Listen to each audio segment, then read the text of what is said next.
बिस्मिल्लाहिर्रहमानिर्रहीम। अस्सलाम वालेकुम dear viewers. Conference of parties के हवाले से लेक्चर्स का सिलसिला जारी है। आज के इस लेक्चर में हम बात करेंगे कॉन्फ्रेंस ऑफ पार्टीज़ और कोप 3 के हवाले से।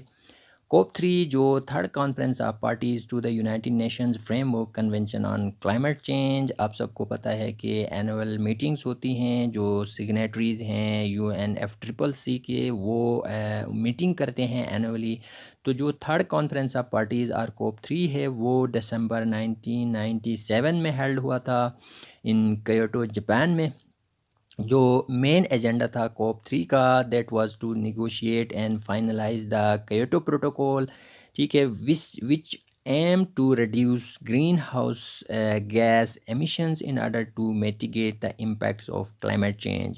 क्योटो प्रोटोकॉल का मेजर जो ऑब्जेक्टिव था वो रिड्यूस करना था ग्रीन हाउस गैस एमिशंस को in order to mitigate the impacts of climate change. ठीक है, फिर ये प्रोटोकॉल जो है एक सेट बाइंडिंग टारगेट्स रखे गए इस प्रोटोकॉल में फॉर 37 इंडस्ट्रियलाइज्ड कंट्रीज़ के लिए, और साथ साथ जो यूरोपियन कम्युनिटी है ताकि वो जो है रिड्यूस कर सकें their green house gas emissions को।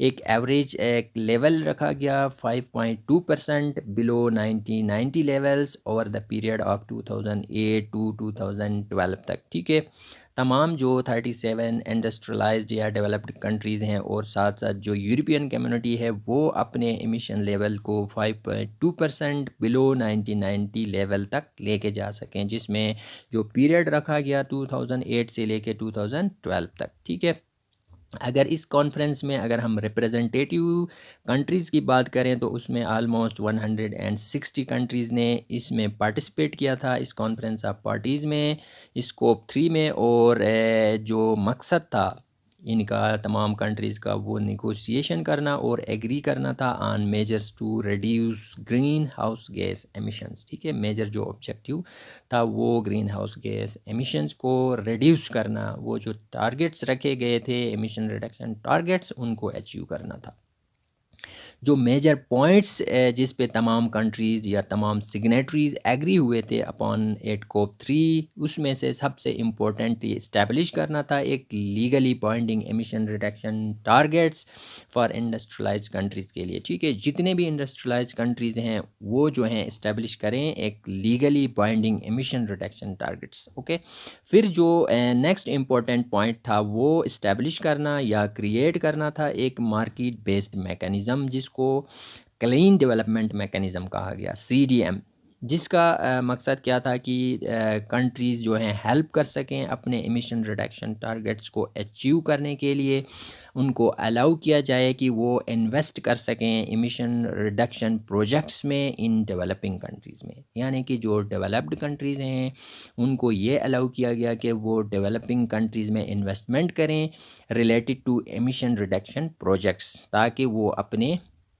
एमिशन रिडक्शन टारगेट्स जो हैं इनको अचीव कर सकें। ठीक है, इसके recognition of the principle of common but differentiated responsibilities के साथ। ठीक है, कॉमन प्रिंसिपल तो कॉमन था पर रिस्पॉन्सिबिलिटीज़ जो हैं डिफरेंट होंगी, जो कि एक्नॉलेज करें कि डेवलप्ड कंट्रीज़ एक जो है ग्रेटर रिस्पॉन्सिबिलिटी को बेयर करें, क्योंकि ऑलरेडी जो है डेवलप्ड कंट्रीज़ जो है वो रिलीज़ कर रही हैं green house gas emissions in higher concentration as compare to developing countries के। सो उनकी रिस्पॉन्सिबिलिटीज़ भी ज़्यादा होंगी कि वो एक ग्रेटर रोल अदा करें और जो ग्रीन हाउस गैस एमिशंस हैं उनको मिनिमाइज़ कर सके। ठीक है जी, उसके साथ साथ फिर इस्टेब्लिश करना था एक कंप्लायंस मैकेनिज़्म। ठीक है, ताकि इंश्योर कर सकें तमाम कंट्रीज़ कि वो अपने एमिशन रिडक्शन टारगेट्स को मीट कर सकें, एक कंप्लायंस मैकेनिज़्म। ये भी इम्पोर्टेंट पॉइंट था इस कॉन्फ्रेंस ऑफ पार्टीज़ में।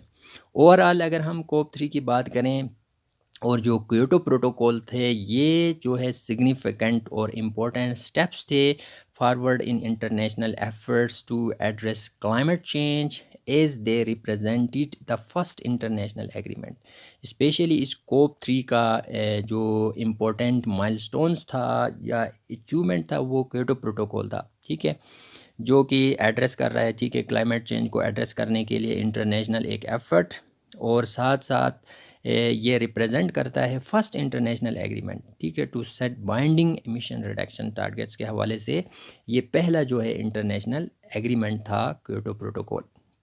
हाउएवर अगर हम दूसरी साइड पे देखें तो क्योटो प्रोटोकॉल को, इस प्रोटोकॉल को जो है क्रिटिसाइज़ भी किया गया था, क्योंकि इसमें जो एमिशन रिडक्शन टारगेट्स हैं उसमें डेवलपिंग कंट्रीज़ को इंक्लूड नहीं किया गया था, और इसके लिमिटेड स्कोप की वजह से इस टारगेट्स के which were seen as unfair and inadequate in addressing the global challenge of climate change, दूसरी तरफ जो है उसको क्रिटिसाइज़ भी किया गया था। और कोप 3 को हमेशा याद रखा जाएगा एक crucial step towards global action on this issue. ठीक है जी, this is all about today's lecture.